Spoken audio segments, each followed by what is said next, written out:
തൗഫീഖ് രാജൻ കോൺഗ്രസ് പ്രതിനിധിയുണ്ട്. ഒപ്പം മുതിർന്ന മാധ്യമ പ്രവർത്തകൻ എ സജീവനും നമ്മളോടൊപ്പം ചേർന്നിട്ടുണ്ട്. തൗഫീഖ് രാജൻ, ഇതാ നോക്കൂ, നിങ്ങൾ വിജയിച്ചിരിക്കുന്നു. ആര്യാടൻ ഷൗക്കത്ത് നിയമസഭയിലേക്ക് വരാൻ പോകുന്നു അടുത്തൊരു 8 മാസത്തേക്കാണെങ്കിൽ കൂടി.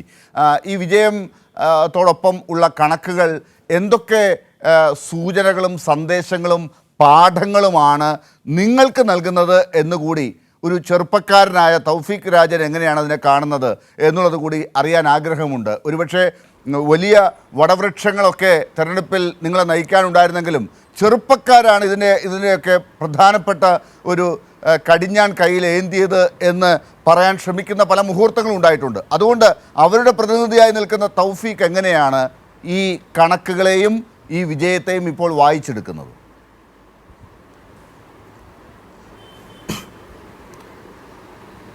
ഡോക്ടർ ലാൽ, ഇവിടെ ജോയ് നയിച്ചു, ആര്യാടൻ ജയിച്ചു. ഇത് UDF ഒറ്റക്കെട്ടായി നടത്തിയ പ്രവർത്തനത്തിൻ്റെ റിസൾട്ടാണ് എന്നുള്ള കാര്യത്തിൽ യാതൊരു വിധത്തിലുമുള്ള സംശയത്തിൻ്റെ ആവശ്യമില്ല.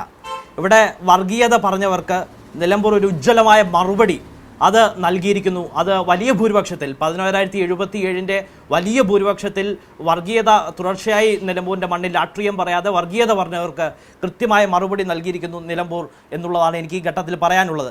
ഈ നിലമ്പൂരിൽ പ്രതിഫലിച്ചത് വ്യക്തമായ ശക്തമായും ഒരു ഭരണവിരുദ്ധ വികാരം, ഒരു ആൻറ്റി ഇൻകംബൻസി, അത് ഈ സർക്കാരിനെതിരായിട്ടുള്ള ഭരണവിരുദ്ധ വികാരത്തിൻ്റെ റിസൾട്ടാണ്.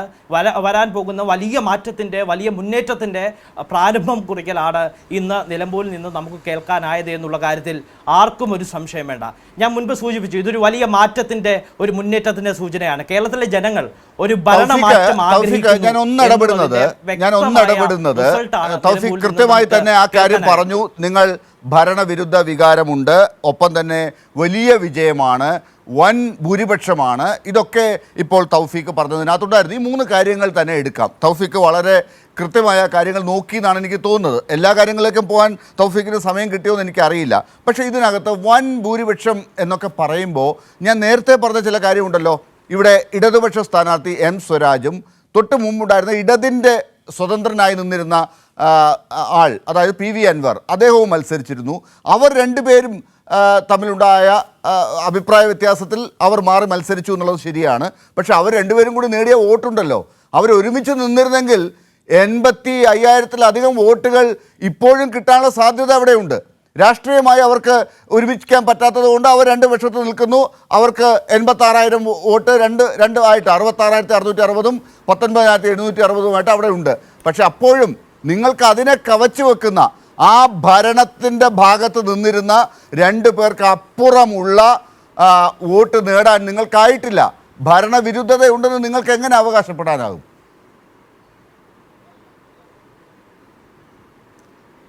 ഡോക്ടർ ലാൽ, ഇവിടെ PV അൻവറിന് ലഭിച്ച വോട്ടുകൾ, ആ PV അൻവറിന് ലഭിച്ച വോട്ടുകൾ പിണറായി സത്തിനെതിരായി, ഈ സർക്കാരിനെതിരായി, LDF-ന്റെ CPM-നെതിരായി ലഭിച്ച വോട്ടുകളാണ് എന്നുള്ള കാര്യത്തിൽ സംശയമില്ല. ഒരുപക്ഷെ അൻവർ സംശയമുണ്ട്. അത് പിണറായി സവൻ അദ്ദേഹം പറയുമ്പോഴും ഒരു വാക്കുകൂടി അദ്ദേഹം ഈ തെരഞ്ഞെടുപ്പിൽ നമുക്ക് തന്നിരുന്നു. സതീശനിസം എന്നൊരു വാക്കുകൂടി അദ്ദേഹം നമുക്ക് തന്നിരുന്നു. അപ്പോൾ സതീശനിസത്തിനെതിരെയും ഉള്ള വോട്ടാണത്. അതിൽ ഏതാണ്, എത്ര വോട്ടാണ് സതീശനിസത്തിനെതിരാന്നുള്ളത് നിങ്ങൾ കണ്ടുപിടിച്ചോ? ഡോക്ടർ ലാൽ, ഇവിടെ ഒറ്റക്കെട്ടായി നടത്തിയ പ്രവർത്തനത്തിന്റെ റിസൾട്ടാണ് ഇന്ന് നിലമ്പൂരിൽ നിന്ന് കേൾക്കാനായത്. അത് ബഹുമാനപ്പെട്ട പ്രതിപക്ഷ നേതാവാകട്ടെ, ബഹുമാനപ്പെട്ട KPCC പ്രസിഡന്റ് ആകട്ടെ, UDF കൺവീനർ ആകട്ടെ, അങ്ങും മുൻപ് സൂചിപ്പിച്ചതുപോലെ ഞങ്ങളുടെ യുവനിരയാകട്ടെ, ഞങ്ങൾ അഭിമാനമായ യുവനിരയാകട്ടെ, ഈ യുവനിരയെല്ലാം ഒറ്റക്കെട്ടായി നിന്ന് പ്രവർത്തിച്ചതിന്റെ റിസൾട്ടാണ് ഇന്ന് നിലമ്പൂരിൽ നിന്ന് കേൾക്കാനായത്. ഇത് അതാണ് തൗഫീഖ്, എന്റെ ചോദ്യം അതാണ്. ഈ ഉത്തരങ്ങൾ, ഈ ചോദ്യം ഇവിടെ ഉണ്ടാകും, ഇന്നുണ്ടാകും, നാളെ ഉണ്ടാകും, മറ്റന്നാൾ ഉണ്ടാകും, മറ്റു ചാനലുകളിൽ പോകുമ്പോൾ ഉണ്ടാകും. അതുകൊണ്ട് കൃത്യമായ ചോദ്യം കേട്ടൊരു മറുപടി ഉണ്ടാക്കാൻ നോക്കൂ. അതായത്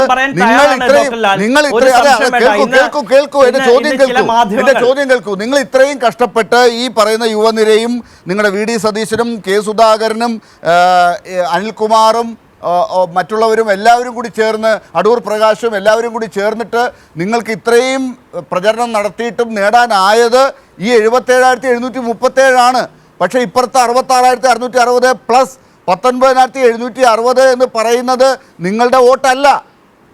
നിങ്ങൾക്ക് അതിനപ്പുറമുള്ള നിങ്ങളുടെ ഒരു മുദ്രാവാക്യത്തെയും ആ ഭാഗത്ത് കാണാനാകുന്നില്ല. സീറ്റാണ് ഡോക്ടർ ലാൽ തിരിച്ചു പിടിച്ചത്. CPM-ന്റെ കയ്യിലുള്ള, LDF-ന്റെ കയ്യിലുള്ള ഒരു സിറ്റിംഗ് സീറ്റാണ് ഡോക്ടർ ലാൽ. ആ സിറ്റിംഗ് സീറ്റാണ് ഞങ്ങൾ തിരിച്ചു പിടിച്ചിരിക്കുന്നത്. അത് അങ്ങ് മറന്ന് സംസാരിക്കരുത്. ഒരു സിറ്റിംഗ് സീറ്റ് ഇവിടെ ഞങ്ങൾ തൃക്കാക്കരയിൽ ആവർത്തിച്ച വിജയം, ആവർത്തിച്ച വിജയം, ഞങ്ങൾ പാലക്കാട് ആവർത്തിച്ച വിജയം, ഞങ്ങൾ ഒരു സിറ്റിംഗ് സീറ്റാണ് തിരിച്ചു പിടിക്കുന്നത്. ഈ പാഠം അംഗീകരിക്കുന്നുണ്ടോ? ഈ പാഠം പഠിക്കുന്നുണ്ടോ? ഈ പാഠം നിങ്ങൾ മനസ്സിലാക്കുന്നുണ്ടോ? എൽ ഡി എഫ് പറയുന്ന പാഠം പഠിക്കേണ്ടതില്ല. എൽ ഡി എഫിന് ജനങ്ങൾ വ്യക്തമായ ഒരു പാഠം അത് നിലമ്പൂരിൽ നിന്ന് ഇന്ന് നൽകിയിട്ടുണ്ട്. പാഠം പഠിക്കേണ്ടത് യു ഡി എഫ് അല്ല, പാഠം പഠിക്കേണ്ടത് എൽ ഡി എഫ് ആണ്, പാഠം പഠിക്കേണ്ടത് പിണറായി വിജയനാണ്, കേരളത്തിന്റെ മുഖ്യമന്ത്രിയാണ്, CPM സംസ്ഥാന സെക്രട്ടറിയാണ്.